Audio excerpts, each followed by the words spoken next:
নাম হলো আলকমা। জোরে কোন নাম কি? আপনার একটু জোরে কথা বলতে হবে। নাম কি? আলকমা রাদিয়াল্লাহু আনহু। মুমূর্ষ অবস্থায় 3 দিন যাবত বিছানার মধ্যে কাতরায়, কিন্তু তার জবান দিয়ে কালিমা বের হয় না।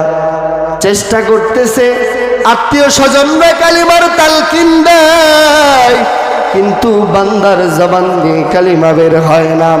নবীর কাছে খবর গেল, ও পয়গম্বর, ও রাহমাতুল লিল আলামিন নবী, আপনার সাহাবা আলকমার জবান দিয়ে নবী কালিমা বের হয় না। এবার নবীজি বেলাল আর সুহাইবকে ডাক দিয়ে বলে, যাও যাও, তোমরা তাকে কালিমার তালকিন দাও। কালিমার তালকিন বুঝেন তো? লোকটা মুমূর্ষ অবস্থায়, নিঃশ্বাস চলে যাবে যাবে ভাব, মনে হয় আর বাঁচবে না। তখন তার কানের কাছে আস্তে আস্তে করে লা ইলাহা ইল্লাল্লাহু মুহাম্মাদুর রাসূলুল্লাহ সাল্লাল্লাহু আলাইহি ওয়াসাল্লাম। এবার আল্লাহর নবীর 2 সাহাবী আলকমার কানের কাছে গিয়ে কালিমার তালকিন দেওয়া শুরু করলো, কিন্তু আল্লাহর নবীর সাহাবার জবান দিয়ে কালিমা বের হয় না। সূরা ইয়াসিনও পড়লো, তাও কাজ হচ্ছে না। তার জবান দিয়ে কালিমা বের হচ্ছে না। অনেক চেষ্টা করলো, কিন্তু তার জবান দিয়ে কালিমা বের হয় না। এত পরিমাণ চেষ্টা করার পরে আল্লাহর নবী সাল্লাল্লাহু আলাইহি ওয়াসাল্লামের কাছে খবর গেল, ও নবী, আপনার সাহাবা আলকমা, তার পাশে কালিমার তালকিন বহুবার দেওয়া হলো, সূরা ইয়াসিন পর্যন্ত পড়া হলো, ও নবী আমার, কিন্তু তার জবান দিয়ে নবী কালিমা বের হয় না।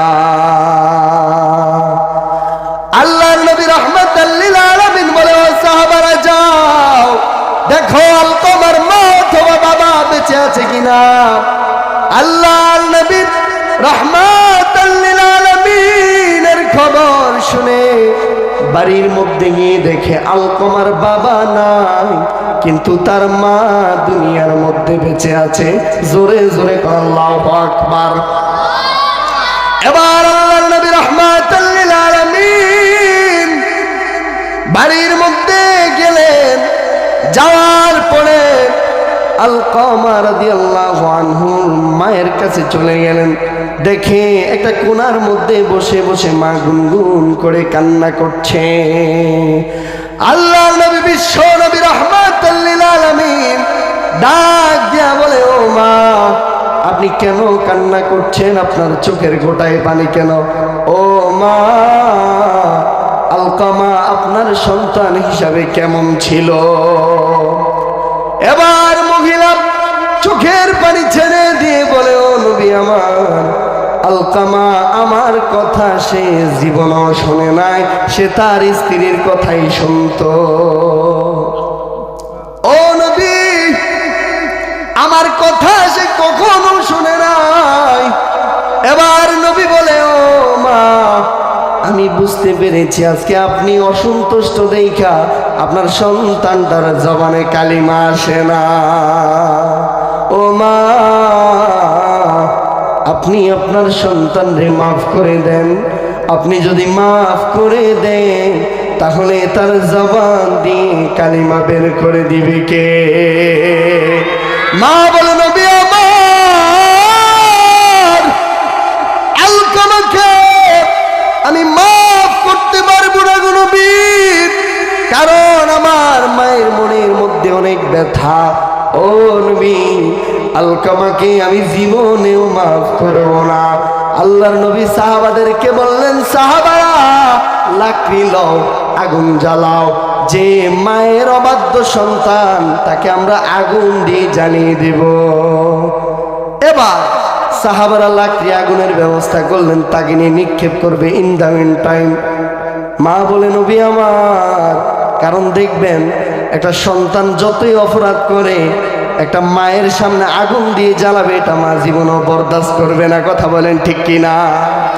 কারণ আলকামা তার নারী ছাড়া ধন। আল্লাহর নবী বিশ্ব নবী রাহমাতুল লিল আলামিন আলকামা মা বলে, ও নবী আমার, আপনি এখানে আগুন দিয়ে কি করবেন? বলে, ও মা, যেই সন্তান আপনার অভাগ্য সেটাকে আমরা আগুন দিয়ে জ্বালিয়ে দেব। এবার আলকামার মা ডাক দিয়ে বলে, গো নবী, ও নবী, সাহাবাই কেরামদের সামনে আপনাকে সাক্ষী রেখে আল্লাহর কাছে বললাম, আমি আমার সন্তান আলকামারে মাফ করে দিলাম। এবার দেখেন, মা ক্ষমা করা মাত্রই তার জবান দিয়ে অটোমেটিক্যালি কালিমা দিলেন কে? ওই আল্লাহর বান্দা সঙ্গে সঙ্গে কালিমা পড়তে পড়তে দুনিয়ার জমিন থেকে বিদায় হলেন। তাহলে আমরা এটাই শিক্ষা পেলাম যে মায়ের সাথে বেয়াদবি করলে রে মরার সময়ও জবান দিয়ে কালিমা আসবে না। ঠিক কিনা? আল্লাহর জবান দিয়ে আল্লাহর ডাক দিতে কি কষ্ট হয়? জোরে বলেন। আমি আলোচনার পূর্বে আপনাদেরকে একটু পরিমাণ রিকোয়েস্ট করব, সামনের জায়গাগুলো ফাঁকা, ঠিক না? ফাঁকা জায়গাগুলোতে শয়তান বসে, ঠিক না? আমরা মাহফিলের আদব রক্ষার ক্ষেত্রে মেহেরবানি করে একটু সামনের জায়গাগুলো পূরণ করে বসি। সকলে একটু সামনে চলে আসেন। ইন্নাল হামদুলিল্লাহ আলহামদুলিল্লাহি আযীমিশ শানি আমিমিল ইহসানি যিল জালালি ওয়াল ইকরাম ওয়াফিলিদ যামবি ওয়াকাবিলিত তাওবি শাদীদিল ইকাবি যিত তাওয়াব লা ইলাহা ইল্লা হুয়া ইলাইহিল মাসীর। আশহাদু আল লা ইলাহা ইল্লা হুয়াল হাইয়ুল কাইয়্যুম লা তা'খুযুহু সিনাতুন ওয়ালা নাওম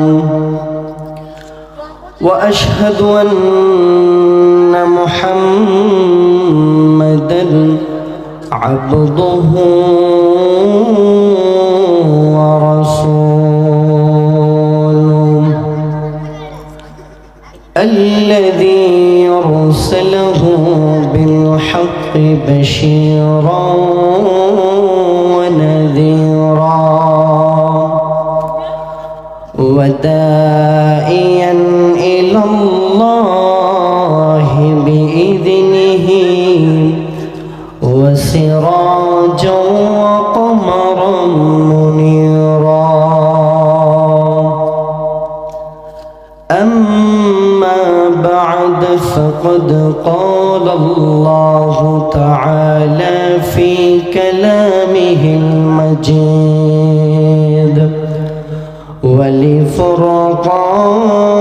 ولفرقان الحميد.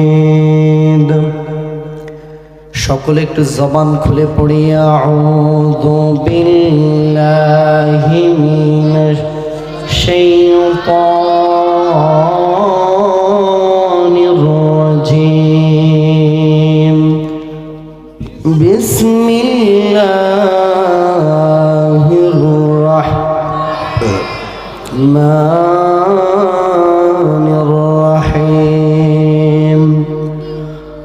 ووصينا الإنسان بوالديه حملته أمه وهنا على وهن وفصاله في عامين أن اشكر لي ولوالديك সাদাকাল্লাহুল আযীম ওয়া সাদাকা রাসূলুহুন নাবিয়্যুল কারীম ونحن على ذلك من الشاهدين والشاكرين والحمد لله رب العالمين. وقال رسول الله صلى الله عليه وسلم هما جنتك ونارك في شان حبيبه ومحبوبه. قال تعالى إن الله وملائكته يصلون على النبي يا أيها الذين آمنوا صلوا عليه وسلموا تسليما. اللهم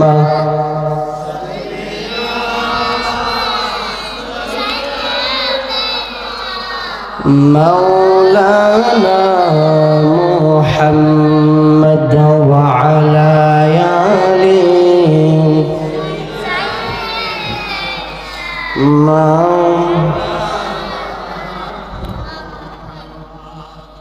বাজান নবীজির শানে দুরূদ পড়তে কি কষ্ট হয়?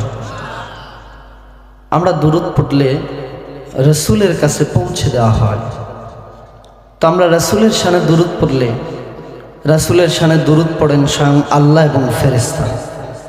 তো আসুন আমরা নবীর মহাব্বত নিয়ে একটু সকলে জবান খুলে পড়ি আল্লাহুম্মা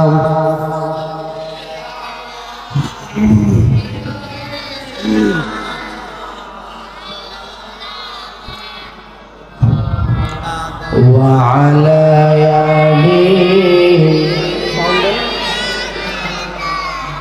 মাওলানা মুহাম্মদ। আমাকে শহীদ করে সেই মিছিলে শামিল করে নিও, যে মিছিলের নেতা আমির হামজা, খুবাইব খাব্বাব আল্লাহর ছিল যারা অতি প্রিয়, শহীদ করে নিও। আল্লাহুম্মা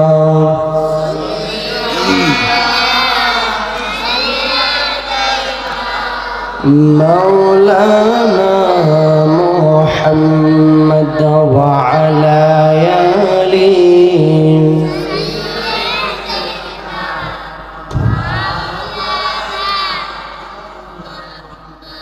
লা ইলাহা লা ইলাহা ইল্লাল্লাহ লা ইলাহা লা ইলাহা খুদি কাসির নিহালা ইলাহা লা ইলাহা।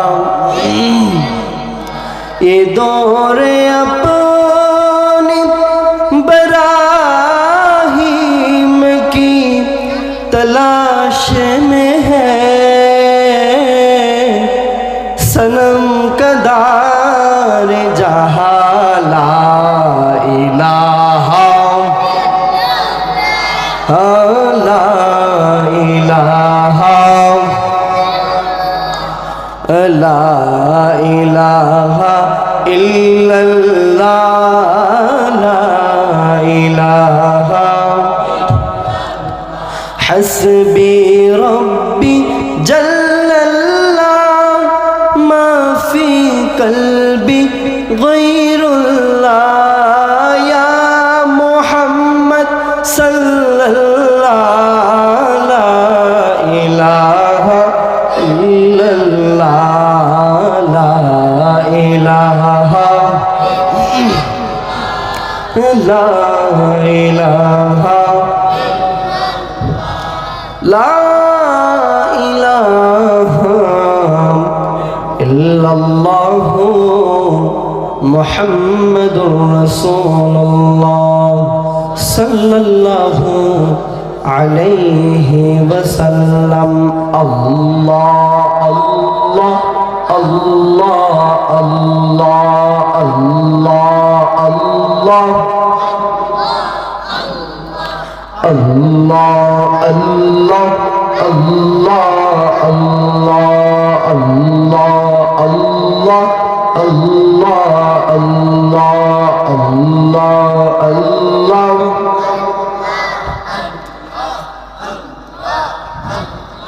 Allah Allah Allah Allah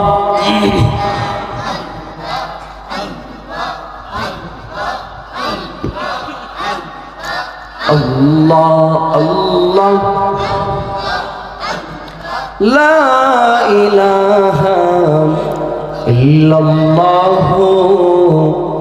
Muhammadur Rasulullah sallallahu alayhi wa sallam মুআজ্জাজ মুহতারাম উপস্থিত আজকের খোসকান্দি পূর্বপাড়া বাইতুন নূর জামে মসজিদ খোসকান্দি বানশ্রামপুর ব্রাহ্মণবাড়িয়া আজকের আয়োজিত ওয়াজ ওয়ার মাহফিলের সম্মানিত প্রধান মেহমান প্রধান আলোচক বাংলাদেশের একজন অনন্য আলেম দ্বীন হাজারো আলমের মাথার তাজ আমাদের প্রিয় উস্তাদ পীরে কামিল হযরত মাওলানা শেখ আব্দুর রহমান সাহেব দামাত বরকাতুহু বারাকাল্লাহু ফি হায়াতি সকলে বলেন আমিন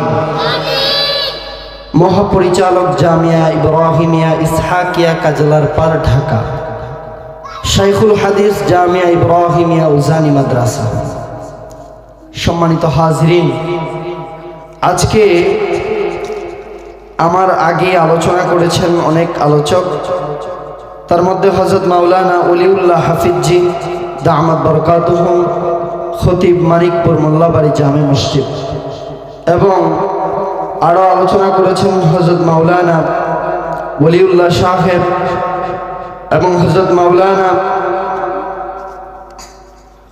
ওবায়দুর রহমান মাহমুদি সাহেব সহ দিগার হযরত ওলামাই কেরাম মঞ্চে বৈশিষ্ট্যিত আলেমে দ্বীন আমার সামনে মুরব্বী নওজোয়ান যুবক ভাইরা বাবারা মাইকের আওয়াজ যতটুকু যাচ্ছে পর্দায় অবস্থাননিত আমার সম্মানিত মা ও বোনেরা সকলের প্রতি আমার আন্তরিক অন্তঃস্থল থেকে আবারও সালাম আসসালামু আলাইকুম ওয়া রাহমাতুল্লাহি ওয়া বারাকাতুহু সম্মানিত হাজিরিন আলোচনা ঢোকার পূর্বে আপনাদের কাছে একটু রিকোয়েস্ট রাখবো জোরে বলেন এই মাহফিলটা প্রতিদিন হয় জোরে বলতে হবে বছরে একবার হয় তাই না তো এই মাহফিলের কারণে আল্লাহ রাব্বুল আলামিন আপনাদের এলাকায় গোরস্থান আছে না নাই জোরে বলেন আছে না নাই তো এই আজকের মাহফিলাকে উসিলা করে আল্লাহ চাইলে তো গোরস্থানের আযাবগুলো বন্ধ করে দিতে পারে কি পারে না ইন্নাল্লাহা আলা কুল্লি শাইইন কাদির চিৎকার মেরে বলেন আল্লাহু আকবার সকল ক্ষমতার মালিক কে তো সম্মানিত হাজিরিন আপনাদেরকে যখন সুবহানাল্লাহ আল্লাহু আকবার বলার জন্য আহ্বান করব সকলে আওয়াজ দিয়ে বলতে পারবেন তো ইনশাআল্লাহ এবং মাইকের আওয়াজ যতটুকু যাচ্ছে দোকানে পাটে বাজারে রাস্তাঘাটে যে সমস্ত ভাইরা বাবারা আপনারা ঘোরাঘুরি করছেন, জানি না এই আজকের মাহফিলটা কার জীবনের জন্য জানি শেষ মাহফিল। হায়াতের কথা মওতের কথা কি বলা যায় ভাই? আজকে আপনার বাবা আছে, কালকে তো নাও থাকতে পারে, ঠিক কিনা? এই জন্য আজকের জন্য আল্লাহর রাস্তায় নিজের জীবনটাকে কোরবান করে দিয়ে মাহফিলের শুরু থেকে শেষ পর্যন্ত আলোচনা শুনে বাড়িতে গিয়ে আমল করব তো ইনশাআল্লাহ। আমি আপনাদের মাঝে আবার বলতে চাই, প্রিয় ভাইয়েরা, যারা রাস্তাঘাটে এখনো ঘোরাঘুরি করছেন, মেহেরবানি করে আজকের এই জান্নাতের বাগানের মধ্যে চলে আসেন। সম্মানিত হাজরিন, আজকে আপনাদের মাঝে আমি পিতামাতার খেদমত করলে কি লাভ, পিতামাতার সাথে বেয়াদবি করলে তার কি ক্ষতি, এই বিষয়ে কিছু কথা বলবো। আল্লাহ কবুল করুক, বলে আমি। সম্মানিত ভাইরা, আল্লাহ রাব্বুল আলামিন কোরআনুল কারীমের 31 নম্বর সূরা লুকমানের 14 নম্বর আয়াতের মধ্যে আমার আল্লাহ রাব্বুল আলামিন জানিয়ে দেন, ওয়াবাসাইনাল ইনসানা বিওয়ালিদাই হামালাতুহু উম্মুহু ওয়াহনান আলা ওয়াহনিন وفصاله في عامين أن اشكر لي ولوالديك জোরে বলুন আল্লাহু আকবার। আল্লাহ রাব্বুল আলামিন বলেন, ও জগতের মানুষ, ও সন্তানরা, তোমরা শোনো। আচ্ছা বলেন তো, দুনিয়ার জমিনে মা বাবা আমাদের জন্য যা করেছে, আমরা কি তাদের ঋণ শোধ করতে পারবো নাকি? জোরে বলেন, পারবো নাকি? মা বাবা আপনার আমার জন্য যত কষ্ট করেছেন, এই পৃথিবীর মধ্যে অন্য কেউ কিন্তু সন্তানের জন্য এত কষ্ট করে নাই। চাচি বলেন, জেঠি বলেন, কেউ মায়ের মতো হয় না, কথা বলেন ঠিক কিনা? তো পৃথিবীর মধ্যে মা সন্তানের জন্য যত কষ্ট করেছেন, যত ব্যথা সহ্য করেছেন, আল্লাহ বলে, ও বান্দারা, পিতা মাতার প্রতি কৃতজ্ঞতা প্রকাশ করো, শুকরিয়া আদায় করো। কেন আদায় করবা? কারণ তোমার মা তোমাকে 10 মাস 10 দিন এই গর্ভের মধ্যে ধারণ করেছিল। ও সন্তান, এই মা গর্ভের মধ্যে রেখে কত কষ্ট পেয়েছে তার হিসাব না। যখন আবার দুনিয়ার বুকে আলো দেখলেন, যখন প্রসবের সময় হলো, কত ব্যথা আমার আপনার মা সহ্য করেছেন। এই পৃথিবীর মধ্যে আল্লাহ ছাড়া এই ব্যথা সম্পর্কে আর কেউ জানে না। ও ভাই, এমনও মা দেখা যায় সন্তান প্রসব করতে গিয়ে গো ইন্তেকাল পর্যন্ত করে, এমন ঘটনাও কি আছে না? না, ব্যথা সহ্য করতে পারে না। ব্যথার একটা পয়েন্ট আছে না নাই? যখন এই ব্যথার পয়েন্টটা অতিক্রম করবে, মা বেহুশ হয়ে ইন্তেকাল করে। ও ভাইয়েরা আমার মা আমার জন্য এত পরিমাণ কষ্ট করেছে, আপনার জন্য এত পরিমাণ কষ্ট করেছে। যখন আপনি দুনিয়ার জমিনে আসলেন, মা বলতে পারবে না, কারণ মা অজ্ঞান হয়ে শুয়ে আছে। যখন মায়ের জ্ঞান ফিরল, মা বলে, ও আমার আত্মীয় স্বজনরা, আমার মানিক রে, একটু আমার বুকে দাও, আমি তারে নয়ন ভরে দেখি। কত কষ্ট মা আমার জন্য করলেন। আমার মা আমার জন্য কত কষ্ট করেছেন। পৃথিবীর মধ্যে কেউ মায়ের ঋণ শোধ করতে পারবে না। এই জন্য কবি বলে, মায়ের ঋণ শোধ করার জন্য যদি নিজের চামড়া কেটে জুতাও বানিয়ে দেয়, তারপরেও মায়ের ঋণ শোধ করা সম্ভব না। কথা বলেন ঠিক কিনা? এবার আপনি যখন দুনিয়ার জমিনে পদার্পণ করলেন, পদার্পণ করার পরে মায়ের স্তন থেকে, মায়ের বুক থেকে দুধ পান করেছেন 30 মাস, প্রায় 30 মাস। কথা বলেন ঠিক কিনা? ও জগতের মানুষেরা রে, মায়ের বুকের দুধের চেয়ে উত্তম কিছু আর দুনিয়ার জমিনে হতে পারে না। কথা বলেন ঠিক কিনা? আমার মা আমাকে 30 মাস ধরে দুধ পান করাইলেন। 30 মাস পর্যন্ত আপনি আপনার মায়ের বুক থেকে দুধ পান করলেন। এরপরও দেখা যায় সন্তান বড় হয়ে ওই মাকে আর চিনে না। কথা বলেন ঠিক কিনা? মা আমার জন্য যা করেছেন, বাবা আমার জন্য যা করেছেন, ঋণ শোধ করা সম্ভব না। ও প্রিয় মুসলিম ভাইয়েরা, ও যুবক ভাইয়েরা, ও দিনী ভাইয়েরা, আল্লাহর নবী সাল্লাল্লাহু আলাইহি ওয়াসাল্লাম মেরাজে গেলেন। কোথায় গেলেন? জোরে বলতে হবে, কোথায় গেলেন? নবীজি মেরাজে গেলেন। মেরাজে যাওয়ার পরে জান্নাতের মধ্যে একটা কণ্ঠস্বর শুনতে পেলেন। জান্নাতের মধ্যে একটা কণ্ঠস্বর নবী শুনতে পেলেন। ওই কণ্ঠস্বরটা নবীর বড় চেনা চেনা। আল্লাহর নবী ভেবে দেখলেন এটা তো আমার হারেসা। এবার নবীজি যখন মেরাজ থেকে দুনিয়ায় আসলেন, আসার পরে আল্লাহর নবী হারেসা বিন নুমান রাদিয়াল্লাহু আনহুকে ডাকলেন। ডেকে বলে, ও হারেসা, ও হারেসা, তুমি দুনিয়াতে বসে আছো, কিন্তু আমি নবী তোমার কণ্ঠ জান্নাতে গিয়ে শুনতে পেয়েছি। জোরে জবান খুলে বলেন আল্লাহু আকবার। ও হারেসা, তুমি কি এমন আমল করো বলো তো দেখি?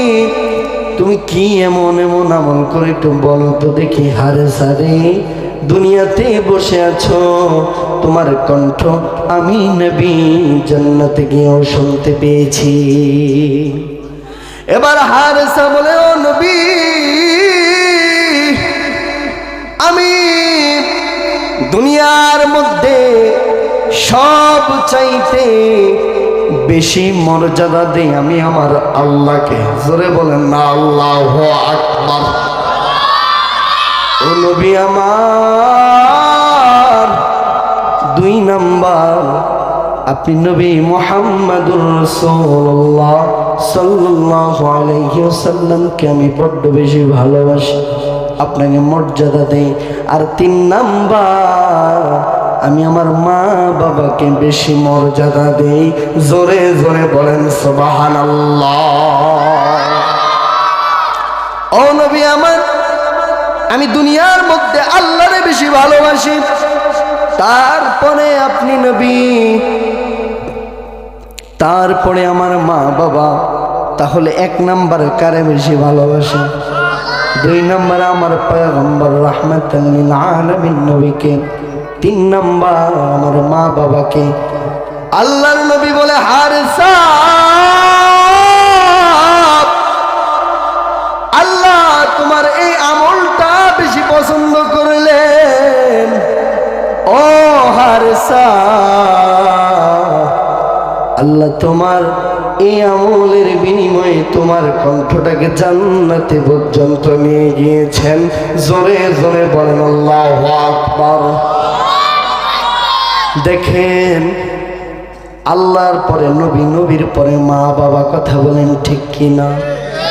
কিন্তু আমাদের দেশের মধ্যে এমন হয়ে গিয়েছে, সমাজের মধ্যে প্রতিটা মা বাবা অনেক কষ্টের মধ্যে আছে। কথা কোন ঠিক কিনা? সন্তান কোটি কোটি টাকার মালিক, কোটি কোটি টাকা কামায়, ফ্যামিলি সাথে নিয়ে থাকে, কিন্তু বাড়িতে বৃদ্ধ মা বাবার 1 মিনিট খবরও নেয় না। আছে না নাই? ঢাকার মধ্যে বান্দার কত বড় বড় বাড়ি, নিজের ফ্যামিলি নিয়ে থাকে, কিন্তু মা বাবার জন্য একটা রুম হয় না। বছরের পর বছর যায়, একটা মিনিট ফোন দিয়ে মার খবর নেয় না। বাবাকে একটাবার বাবা বলে